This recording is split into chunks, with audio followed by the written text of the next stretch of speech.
श्रीगुरुभ्यो नमः। हरि ओम। श्रीमहागणाधिपतये नमः। श्रीमहासरस्वत्यै नमः। श्रीगुरुभ्यो नमः। हरि ओम। वंदे शंभुमापतिं सुरगुरुं वंदे जगत्कारणं वंदे पन्नगभूषणं मृगधरं वंदे पशूनां पतिं वंदे सूर्यशशाङ्कवक्ष्निनयनं वंदे मुकुन्दप्रियं वंदे भक्तजनाश्रयं च वरदं वंदे शिवं शङ्करं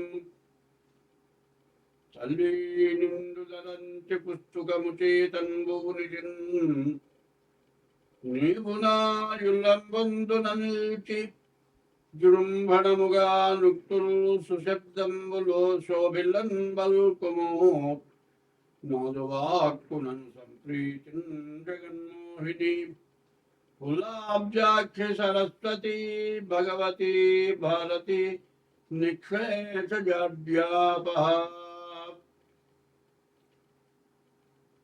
ఒక మంచి విషయం చెప్పుకుందాం. అధిక విద్యావంతులు అప్రయోజకులైనారు. ఎందుకు పనికిరాని వాళ్ళు బాగా గొప్పవాళ్ళైనారు. సత్యం పలికేటువంటి వాళ్ళ మాట ఎక్కడ పనికి రావట్లేదు. వదరబోతులు తిట్టేవాళ్ళు, దుర్మార్గులు, తగాదాలు పెట్టుకునేవాళ్ళు, కొట్టేవాళ్ళు, మరి అందరినీ బెదిరించి ఆస్తులు లాక్కుండేవాళ్ళు, ప్రతి ఆస్తులు కబ్జాలు చేసేవాళ్ళు, మరి చాలా గొప్పవాళ్ళుగా పూజింపబడుతున్నారు. మరి సత్యవంతులు పనికిరాకున్నాయన వదరుబోతులు దేశాన్ని పాలిస్తున్నారు. స్వార్థపరులు అంటారు. ఈ స్వార్థపరులకు ఎట్లా ఉంటుందంటే వాళ్ళ కొన్ని వందల కోట్లు, వేల కోట్లు సంపాదించారు. ఈ వందల కోట్లు, వేల కోట్లు ఏం చేయాలి? ఈ వందల కోట్లలో, వేల కోట్లలో ఆలోచిస్తే ఒక్క షర్ట్ ఉందండి, తొడుకులు చొక్కా, అది ₹1,00,000 చొక్కాట,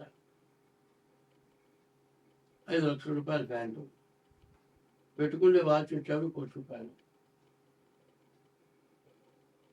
అసలు ఇది ఏమిటి? దేనికి ఎందుకు ఖర్చు పెడుతున్నాం? అదే సవ్యంగా సంపాదించిన డబ్బులైతే ఇట్లా పెట్టుకుంటాం. వాచ్ అని ఇప్పుడు గడియారం ఉందండి, మరి 200-300 పెడితే కరెక్ట్ వాచ్ వస్తుంది. అదైనా టైం చూపించేది, ఇదైనా టైం చూపించేది. మరి గొప్పగా ఉండటం కోసమని ఇట్లాంటివి చేయటం ఎక్కువ అవుతుంది. మరి ఇట్లాంటి వాటి వల్ల వచ్చే ప్రయోజనం ఏమిటి? ఒకళ్ళకంటే ఒకళ్ళు ఎక్కువ చేయాలి. ఒకప్పుడు మరి జయలలిత కొడుకు పెళ్ళకి బంగారపు శుభలేఖ అదే పంచింది. బంగారపు శుభలేఖ, ఒక శుభలేఖ కొన్ని లక్షలు అయిందిట. మరి ఇది ఎందుకు చేస్తున్నారు అనేది ఆలోచన కావాలి. కొంతమంది ఉన్నారు తిరుపతిలో ఏం చెబుతున్నారు, హుండీలో డబ్బులు వేయొద్దయ్యా అని చెబుతున్నారు. ఎందుకంటే హుండీలో డబ్బులు వేయొద్దంటే దేవుడికి ఏమన్నా ఉపయోగపడుతుందంటే ఏమి ఉపయోగపడాలి దేవుడికి? మరి లడ్డు కూడా కొంతమంది దాతలు ఉన్నారు, అన్నదానానికి దాతలు ఉన్నారు, పూలకి దాతలు ఉన్నారు, అన్నిటికీ దాతలు ఉన్నారు. ఇవి వచ్చే డబ్బులు ఏమైపోతున్నాయి? మరి అటువంటి దానికి కొన్ని కోట్లు ఇస్తున్నారు. ఒక్కొక్కళ్ళు 5 కోట్లు ఇస్తున్నారు, పేరు చెప్పొద్దు అంటున్నారు. ఇవి ఎందుకు ఇస్తున్నారో వాళ్ళకి ఆలోచన లేదు. పుణ్యం వచ్చేవి కొన్ని ఉన్నాయి, పాపం వచ్చేవి కొన్ని ఉన్నాయి. దానాలు ఒకటి రోడ్డు మీద నిల్చుంటాడయా, నా దగ్గర 90 రూపాయలు ఉన్నాయండి, ఒక్క 10 రూపాయలు ఇవ్వండి, నేను హోటల్లో బంద్ చేస్తానంటాడు. ప్రతివాడిని అది అడుగుతాడు. కానీ నిజంగా పాపం 10 రూపాయలు తక్కువ ఇద్దామని మనం ఇస్తాం. ఇట్లా ప్రతి వాళ్ళని 10 రూపాయలు అడుగుతాడు, పోగు చేసుకుంటాడు, ఇంటికి వెళ్తాడు. ఈ లోపల బ్రాందీ షాపు పోతాడు, ఫుల్గా తాగుతాడు, ఇంటికి వెళ్తాడు, పెళ్ళాన్ని సాగు కొడతాడు. వాడు దీనికి కూడా పడిపోతాడు. దానమేమో అట్లాంటి వాడు చేస్తే దానం అట్లా అవుతుంది. మరి ఉండకూడని చోట దానం చేస్తే, దేవాలయాల దానం చేస్తే ఇట్లా పోతుంది. పోనీ తల్లిదండ్రులు కానీ అన్నం పెడుతున్నారా? పెట్టట్లేదు. తల్లిదండ్రులు ఇంట్లో ఉండటానికి భార్యాభర్తలు ఇష్టపట్టలేదు. తల్లిదండ్రులనేమో బజారుపాలు చేస్తున్నారు.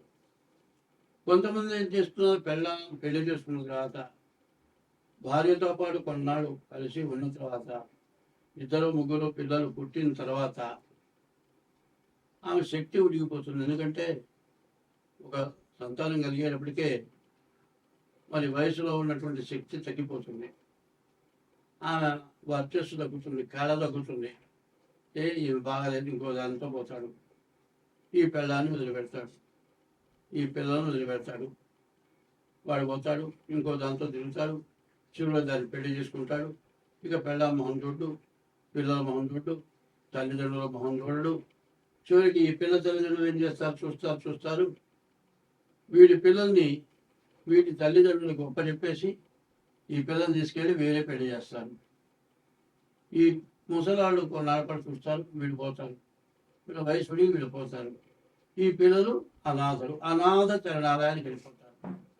కొంతమంది ముసలివాళ్ళు అనాథ వృద్ధాశ్రమానికి, అనాథ శరణాలయానికి వెళ్తున్నారు. మరి ఈ పనులు ఎందుకు చేస్తున్నారు? తర్వాత చేసుకున్న భార్య మధ్యలో వదిలేసావు, కొత్త దాంతో పోయినావు. నీ సంపాదన చూస్తుంది, నీ సంపాదన కోసం వచ్చింది అది. ఎందుకంటే నీ దగ్గర డబ్బులు మొత్తం ఉంచుకుంటుంది. ఇక నీ దగ్గర ఏమీ లేదన్నప్పుడు నిన్ను వదిలేసి ఇంకోటితో వెళ్ళిపోతుంది. ఇటు వెళ్ళం బాయ, అటు ఉంచుకున్నది బాయ. కన్న తల్లిదండ్రులు లేకుండా పోయాయి, మరి కన్న పిల్లలు సంబంధం లేకుండా పోయాయి. చివరికి వాటి జీవితం అవుతుంది, వృధా అయిపోతుంది. మానవుడి జీవితానికి ఏది కావాలని తెలియదు. మరి ఇదంతా కూడా యవ్వనం చాలా తక్కువ. 100 సంవత్సరాలు మనిషి ఆయుష్లో సరిగ్గా బాగా ఆరోగ్యంగా ఉండే యవ్వనం 10 ఏళ్ళు, 15 ఏళ్ళు. ఈ 15 ఏళ్ళ లోపల చేయరాని పనులని చేసి జీవితాలు నాశనం చేసుకొని వాడు బదాన పడి అందరినీ బదాన పెట్టి ఇవాళ మన వివాహ వ్యవస్థ ఇక వద్దు, నాకు పెళ్ళి వద్దు అనేటువంటి ఆడపిల్లలు, నాకు పెళ్ళి వద్దు అనేటువంటి మగపిల్లలు తయారైపోయినారు. దీనివల్ల మన భారతదేశం పూర్తిగా పాడైపోయే పరిస్థితి వచ్చింది. దీనివల్ల విపరీతమైన పాపం వచ్చింది. తల్లిదండ్రుల్ని కానీ భార్యని హింసిస్తే ఆ పాపం దేశానికి కొడుతుంది. కాబట్టి దీనివల్ల అందరం నష్టపడుతున్నాం. దీన్ని జాగ్రత్త పడాల్సిన అవసరం చాలా ఉంది. స్వస్తి. ధనస్సు రాశి. ఈ ధనస్సు రాశికి వచ్చేప్పటికల్లా కుజుడు, రాహువు, శుక్రుడు, గురువు, ఈ 4 గ్రహాలు బాగున్నాయి. వివాహం జరిగితే మంచి భార్య వస్తుంది, అనుకూలత వస్తుంది. భార్య వచ్చిన తర్వాత బాగా కలిసి వస్తుంది. వ్యవసాయదారులకు బాగుంది, వ్యవసాయంలో బాగా ఆదాయం వస్తుంది. మీకు ఎవరైనా మీ వల్ల అంతకుముందు మీ ఆస్తి కానీ మీ డబ్బు కానీ తీసుకొని ఇవ్వక మీరు ఇక రావు అని వదిలేసినవి కానీ కోర్టుకు పోయి కోర్టులో కూడా ఓడిపోయి ఇక డబ్బులు ఎక్కువ ఖర్చు అయిపోయి ఆస్తి కంటే ఎక్కువ దండగబోతోంది, ఇక లాభం లేదని వదులుకున్నావు కానీ తిరిగి మళ్ళీ మీకు వస్తాయి. కాబట్టి ఇట్లా చెప్పా కదా అని వివాహం విషయంలో మాత్రం జాతకం చూడకుండా వివాహం చేసుకోవద్దు. వివాహ వ్యవస్థే ప్రతి చోట దెబ్బతీస్తుంది. వివాహ వ్యవస్థలో చాలా ఇబ్బందులు వస్తున్నాయి. ఎందుకంటే మగపిల్లలు సరిగా చదవటం లేదు, ఆడపిల్లలు బాగా చదువుతున్నారు. ఆడపిల్లల యొక్క ప్రభావం ఎక్కువగా ఉంది. మరి ఎందుకు ఉన్నది అంటే మనలో ఏదైనా లోపం ఉంటే మాత్రం వాడు మాత్రం ఊరుకునే పరిస్థితుల్లో లేరు. మగవాడు సరిగ్గా ఉండకపోతే మాత్రం వెంటనే తిరగబడి బయటికి వెళ్ళిపోయి విడాకులు ఇవ్వటమే కాకుండా మిమ్మల్ని జీవితంలో హింసించే లక్షణాలు ఎక్కువగా ఉన్నాయి. కాబట్టి వివాహం చేసుకోవాలంటే జాగ్రత్తపడి చేసుకోండి. ఆడపిల్లలు చాలా తక్కువగా ఉన్నారు. దొరికింది కదా అని తొందరపడి చేసుకోవద్దు. మీ ఇద్దరు జాతకాల కలవంది మాత్రం జాతకం చేసుకోవద్దు, పెళ్లి చేసుకోవద్దు. పెళ్లి చేసుకోవాలంటే మీ డేట్ ఆఫ్ బర్త్ ద్వారా మరి చేసుకునే పిల్ల డేట్ ఆఫ్ బర్త్ 2 కూడా చూసుకొని జాతకాలు కలిస్తేనే చేసుకోవాలి. షష్టాష్టకాలు, కాలసర్ప దోషాలు, కుజ దోషాలు ఇట్లాంటివి మాత్రం జీవితంలో భార్యాభర్తలు కలిసి ఉండలేని పరిస్థితి వస్తుంది. తర్వాత వచ్చి చూపించుకొని చాలా బాధలు పడుతున్నారు. కాబట్టి ఈ రాశి వాళ్ళు వివాహం విషయంలో చాలా జాగ్రత్తగా ఉండాలి. మరి ఇల్లు కొనుక్కుంటానే బాగా ఉంది, వివాహం చేసుకుంటానే బాగా ఉంది, విద్య ఉద్యోగం విదేశయానానికి బాగా ఉంది. మీరు ఏదైతే జీవితంలో కాదు అనుకుంటారో ఆ పని ఖచ్చితంగా జరగటానికి మీకు అవకాశం ఉంది. కాబట్టి ఈ రాశి వాళ్ళు చాలా బాగున్నప్పుడు కొన్ని గ్రహాలు బాగుండవు. బాగుండని గ్రహాలు బుధుడు, రవి, శని, కేతువు. మరి ఈ గ్రహాలు పూర్తిగా బాగాలేవు. 4 గ్రహాలు బాగాలేవు. ఈ 4 గ్రహాల వల్ల కూడా బాగా ఇబ్బందులు వస్తాయి. కాబట్టి జాతకం చూపించుకోవడం చాలా మంచిది. స్వస్తి.